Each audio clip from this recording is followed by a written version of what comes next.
Okay, so this class is going to be on urolithiasis in children. It's an important topic because many areas in India are endemic for urolithiasis. Um,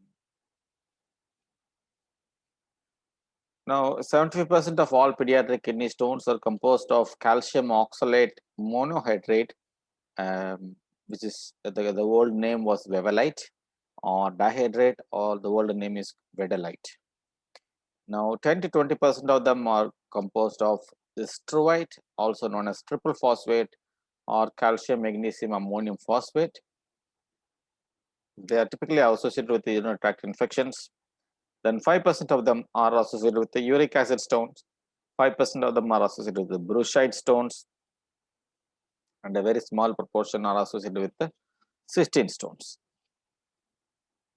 Now, infections can form nidus for the urine. So the bacterial fimbriae make them attach to the papilla.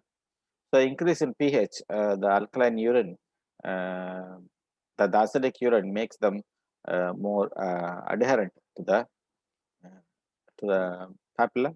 So alkalization of the urine actually prevents stone formation.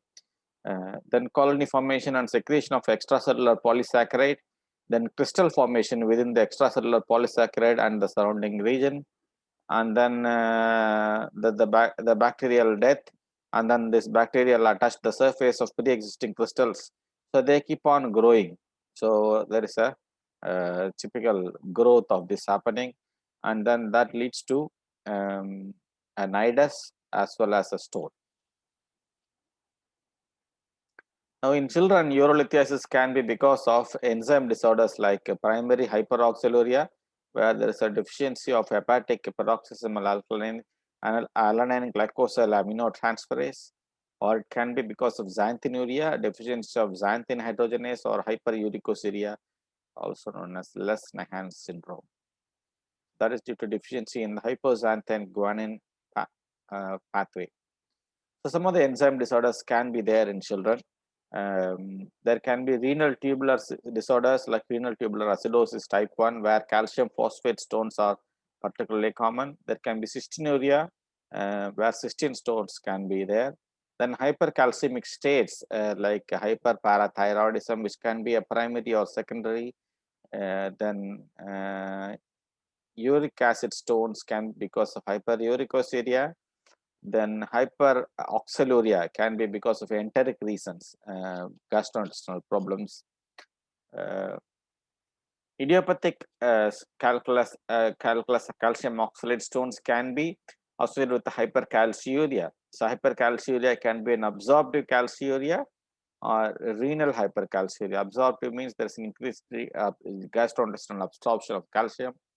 Renal hypercalciuria means there is an increased excretion of the calcium in the urine. Then it can be hyperoxaluria. It can be associated with the medication. Some of the medicines can be like sulfadazine and indinavir can cause stones. Secondary urolithiasis can be because of infection. So that's called a struvite stone, which I told earlier, magnesium ammonium phosphate. It can be a secondary to an obstruction, like a pH obstruction. Usually these calculi are multiple, faceted, and tiny. Then it can be there in neurogenic bladder or a bladder extrophy. It can be there in structural abnormalities following urinary diversion procedures or bladder augmentation. It can be because of a foreign body like a stent over a stent or a suture in an extrophy. So they can grow over some of the foreign materials. So these are all secondary calculi. Now, formation of a stone in the urinary tract can be a consequence of a complex physical process which culminates in many interrelated anatomical and physiological processes. So, supersaturation of the lithogenic ions, crystallization of the compounds in the urine, then urinary volume, pH, presence of urinary ions, all those things are important. Then presence of associated abnormalities are important. Now, coming to the various factors, there are promoters like bacterial infection, then anatomical abnormalities, then calcium oxalate transport, immobilization, all those things. Whereas there are factors that inhibit the crystallization, like citrate. So citrate is known to alkalinize the urine, and then they can also, citrate also prevents calcium oxalate stones. It complexes with the calcium and prevents the calcium at itself. Then magnesium complexes with oxalates, so magnesium can be useful.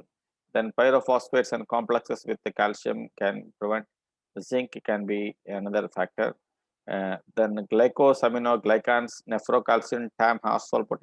There are multiple factors here, but one of the important thing which is used in the treatment of calculi is magnesium citrate. Then this magnesium citrate and various forms of potassium citrate. So all those things, potassium, magnesium citrate, they are used in the treatment of calculi, prevention of calculi. Now urine pH affect the saturation of the stone formation. Acidic urine decreases the solubility of the uric acid and cysteine. So acidic urine favors this crystallization, and alkaline urine increases the formation of infective stones and calcium stones. So both kind of stones can be different reasons. Now saturation considered saturated when it reaches the point at which no further added salt can will dissolve. So that is a saturated solution.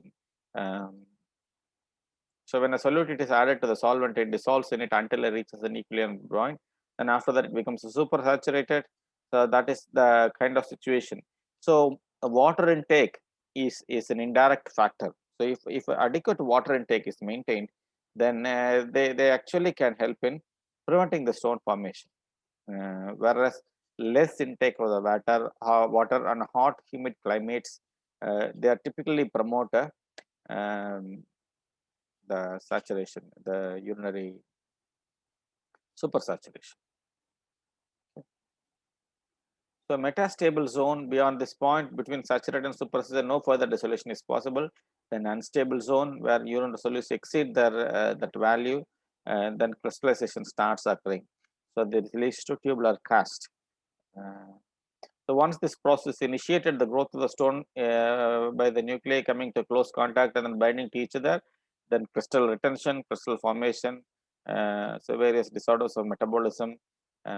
Randall's plaque. Randall's plaque is a plaque where the calcium phosphate crystals originate in the basement membrane in the thin loop of Henle. So the crystals aggregate, diffuse this plaque into the interstitium and finally extrude through the uroepithelium or the renal papilla.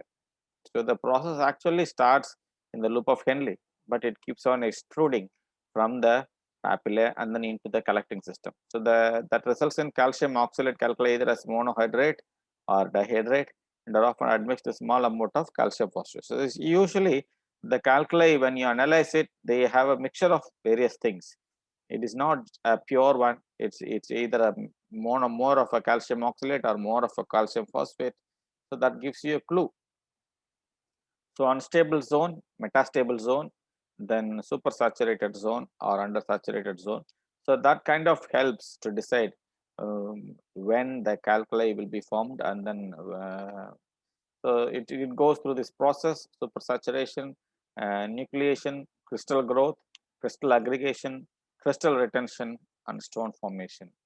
So abnormal renal morphology, disturbed flow, then increased excretion of stone forming constituents, then abnormal crystalluria, then renal stone. Now hypercalciuria, 30 to 50% of stone formation in children can be associated with hypercalciuria. The most common cause of children is idiopathic hypercalciuria. It occurs in the absence of hypercalcemia, where no other cause is identified. It can be due to other causes, underlying causes, where it is non-idiopathic. There is a definite cause, so like hyperparathyroidism or hypervitaminosis or immobilization.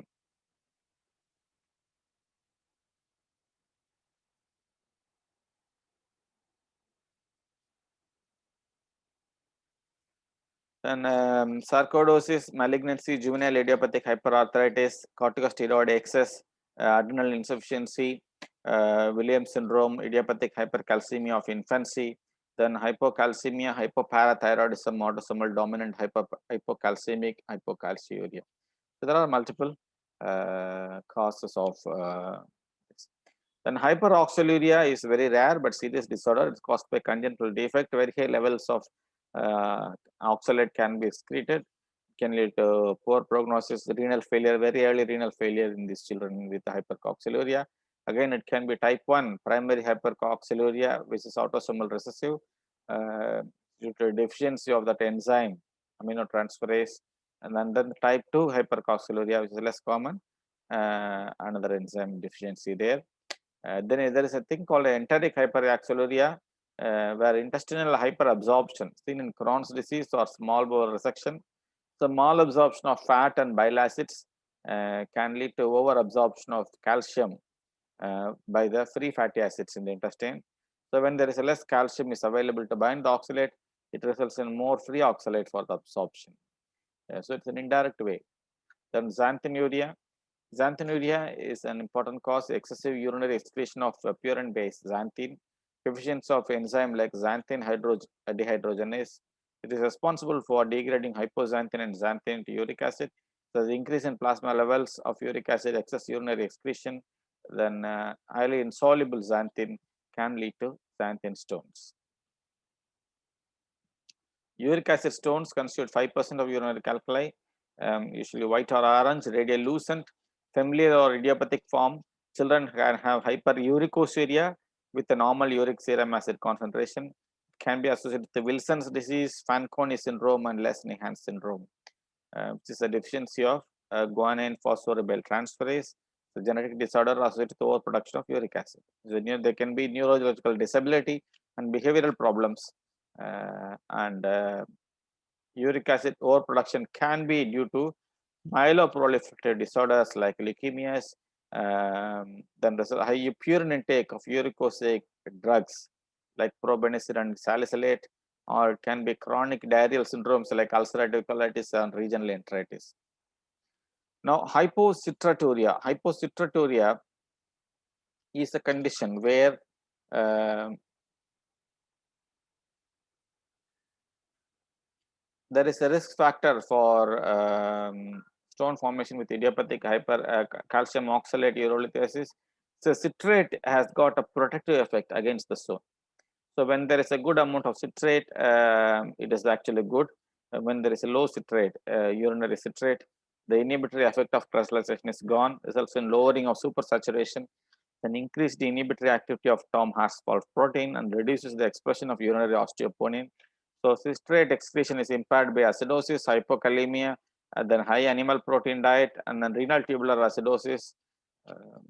Then cystinuria is an autosomal recessive disorder where abnormality in specific transport system located in the brush border membrane of the proximal renal tubule results from excessive uric acid excretion of cysteine and then other amino acids like lysine and ornithine. Cysteine stones are very hard. They're characteristically flat, hexagonal, colorless, and resistant to fragmentation. Can be associated with other metabolic abnormalities. Now, clinical presentation depends on the age. It can be they can present with the flank pain and hematuria. It's particularly more common in older children. Then non-specific symptoms like irritability, vomiting, they are more common in young children. And renal colic typically radiates from loin to groin. That is a feature of a ureteric colic, the stone in the ureter. Then irritative voiding symptoms like dysuria, urgency, frequency can be a feature of renal calculi. Then microscopic or macroscopic hematuria is a common symptom. Hematuria is actually the main symptom where the parents can tell that the child is passing the urine in that color rather than the children themselves telling something. So physical examination, sometimes renal angle tenderness can be elicited, but not always. So evaluation, clinical evaluation involves history and physical examination. Then prematurity can be due to vitamin D supplementation, etc. can be a reason for calcium phosphate stones. Then medications like steroids, diuretics, then protease inhibitors, concurrent illness like cystic fibrosis, neoplasm, seizures, all those things has to be elicited. Recurrent skeletal fractures can indicate presence of hyperparathyroidism or other bone disorders. Then nutritional habits like dietary excess or deficiencies, then the type and amount of fluid intake. So that is very important part of the history, how much fluid they are taking. Then family history of nephrolithiasis, like in the form of a gout or bowel disease. Now coming to the evaluation, the first step in the evaluation of urolithiasis is a plain X-ray of the abdomen. It is useful in detecting stones and the type of the stones, location of the calculi. Calcium oxalate, calcium phosphate, triple phosphate, cysteine. The common stones are already opaque. While 90% of gallstones are radiolucent, 90% of renal calculi are radiopaque.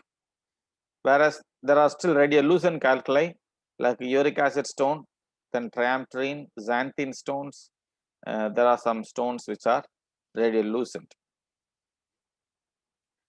Renal ultrasound is another basic imaging, which is actually the first imaging which is usually done in a child with hematuria. It is useful in the diagnosis of urolithiasis. Evaluate the degree of obstruction caused by the stone. 90% of the calculi can be in the renal calculi can be identified. But the ureteric calculi, the sensitivity to detect a small calculi of less than 5 millimeters is very poor because the bowel gas shadow obscures the distal ureter. IV is not very popularly used, but non-contrast CT, CT-KUB is a gold standard these days, particularly if a child presents with a hematuria or a loin pain, and the ultrasound shows minimal hydronephrosis, but there is no calculus. I would still go ahead and then do a CT scan because it can pick up most of the distal ureteric or vesicureteric junction calculi very accurately. So this is a non-contrast CT scan.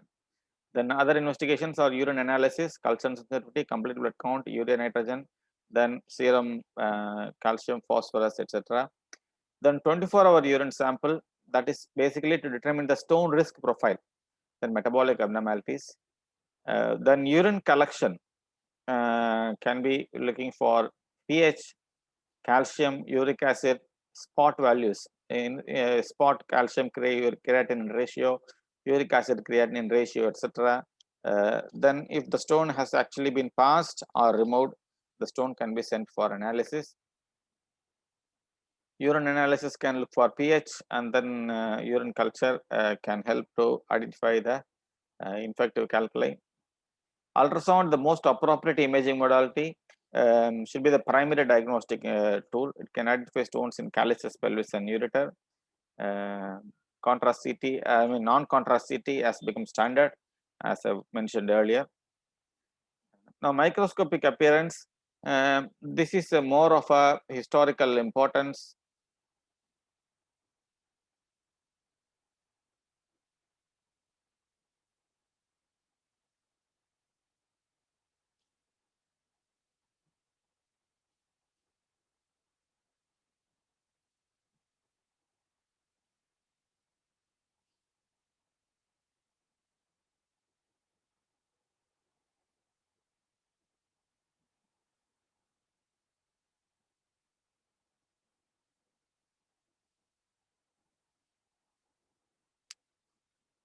So microscopic appearance is of more of historical importance. The hourglass appearance of a calcium oxalate stone or an envelope shaped crystals of calcium dihydrogen phosphate or amorphous crystals of calcium apatite, then needle shaped crystals of brucite. These are all historical things.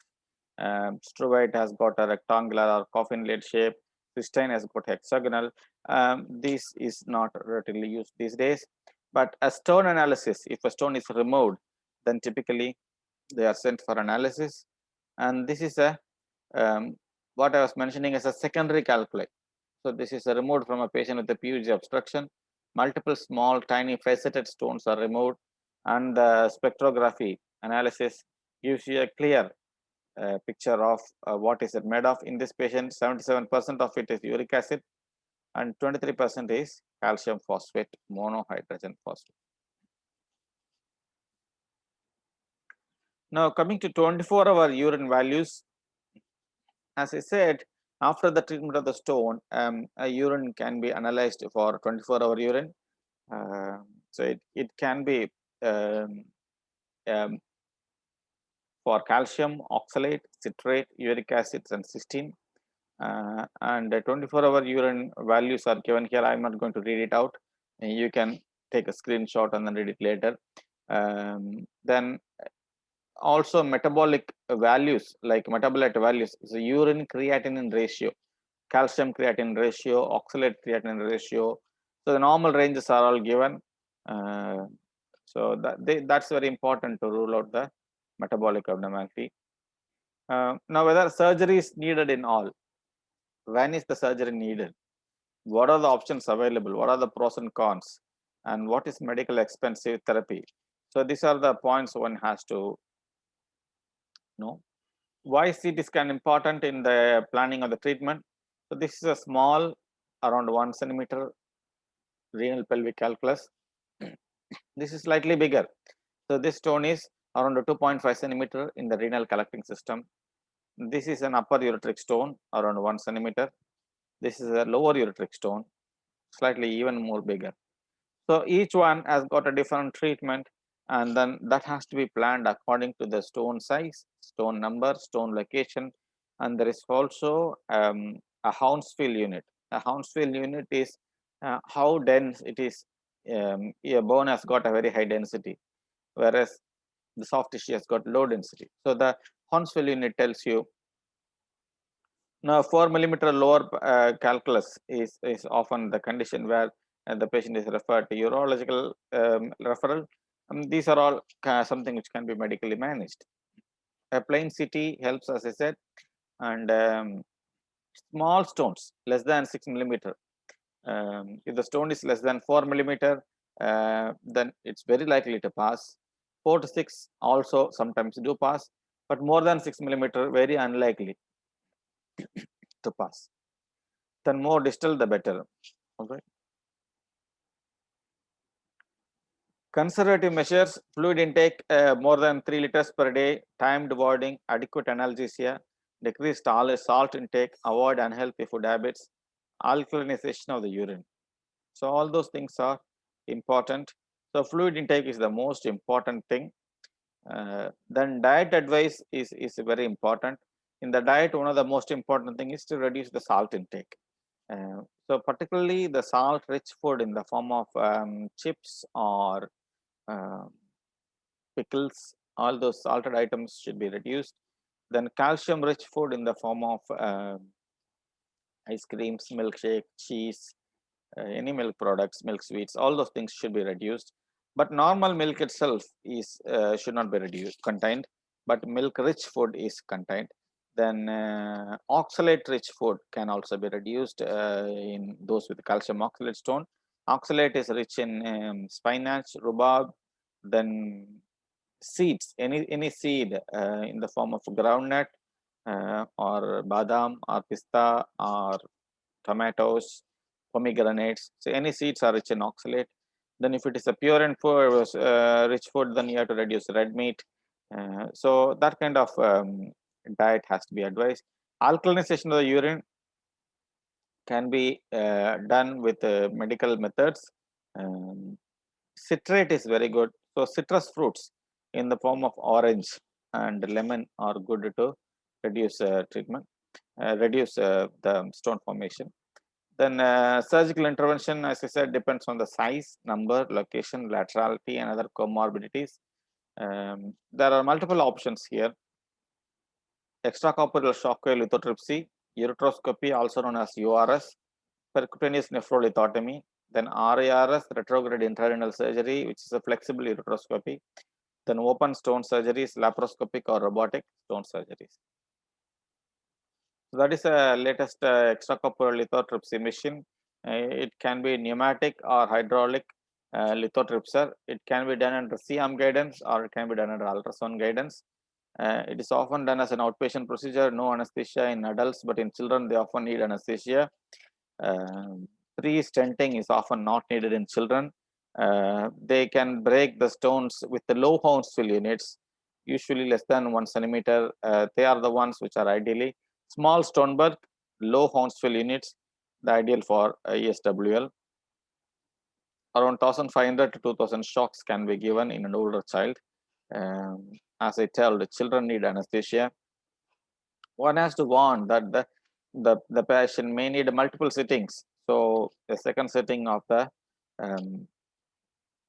stone breaking has to be done. It often ends up in multiple stone fragments lining up in the ureter, which is known as Steinstrasse. So Steinstrasse is a particular complication of extracorporeal shockwave lithotripsy. The stone often passes, but sometimes you may have to put a stent to overcome this problem. So electromagnetic, magnetic, electrohydraulic, small renal stones, low Hounsfield unit, very cost effective. Ureteroscopy, it can be flexible or rigid ureteroscope. It can be broken with a pneumatic lithotripser or a laser fiber. A combination of baskets, Dormia baskets, as well as with graspers are used to remove. It often needs anesthesia. It's more invasive. Again, multiple sittings can be needed. It needs admission, and then it is slightly more expensive, but better stone clearance. So it's an ideal treatment for ureteric calculi. Pelvic percutaneous nephrolithotomy, where the stone is punctured directly and then from the kidney, and then it is removed.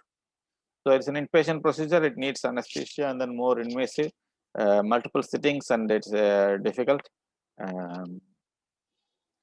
It can again be, the stone can be broken with a laser device or pneumatic device. Large stone for volume and renal stones of up to 2 centimeters can be comfortably broken. Bigger stone volumes, it becomes really prolonged procedure and can involve a lot of trauma to the upper tract.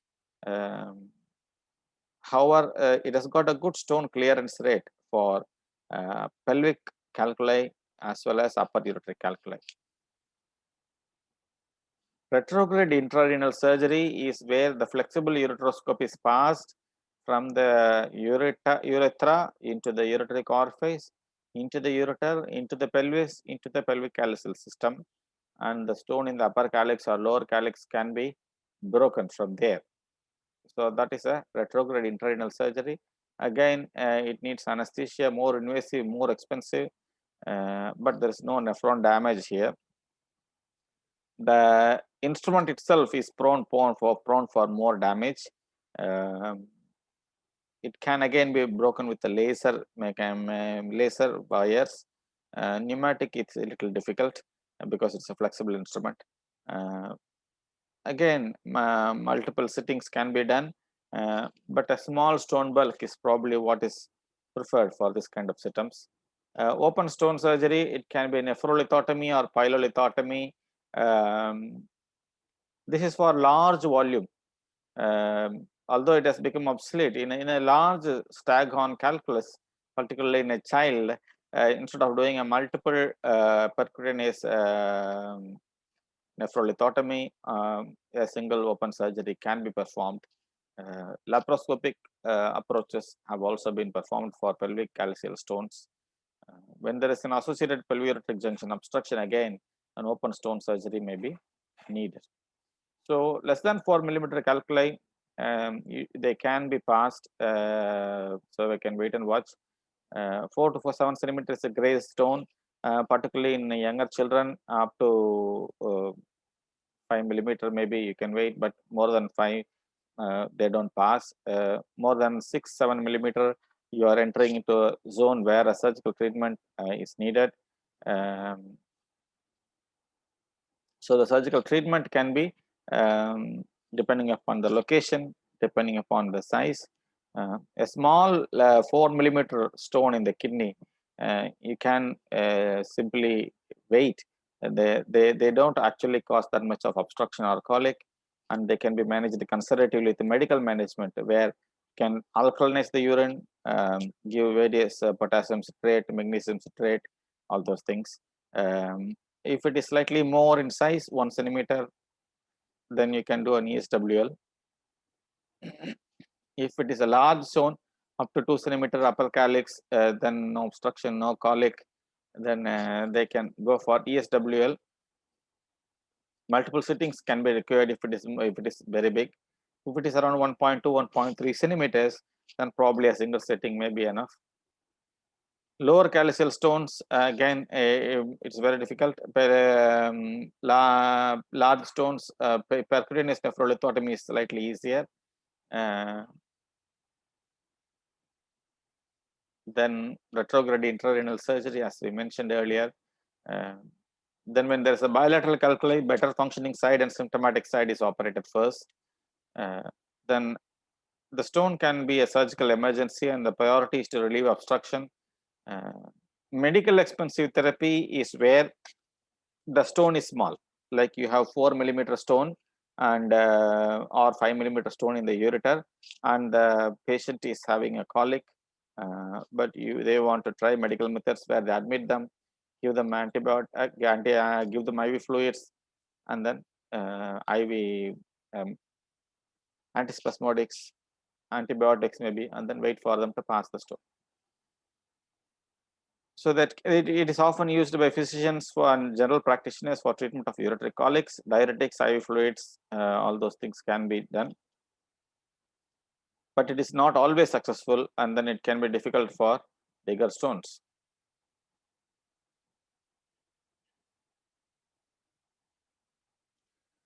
So to summarize, ultrasound is the first investigation, but it is very poor tool for ureteric calculi.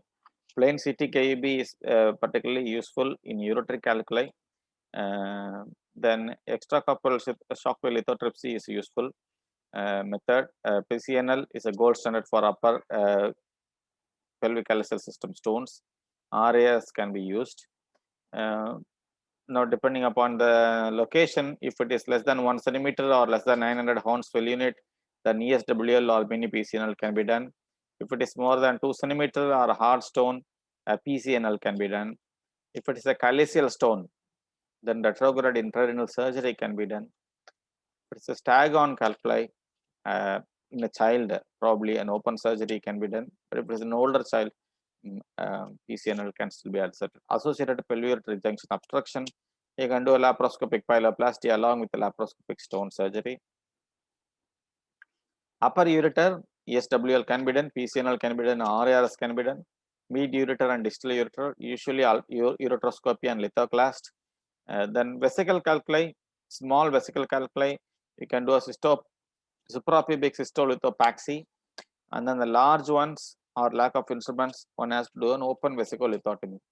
So that is in short to summarize the treatment of the calculus in children. Both etiology as well as treatment, medical and surgical treatment has been covered. If there are any questions, please do ask.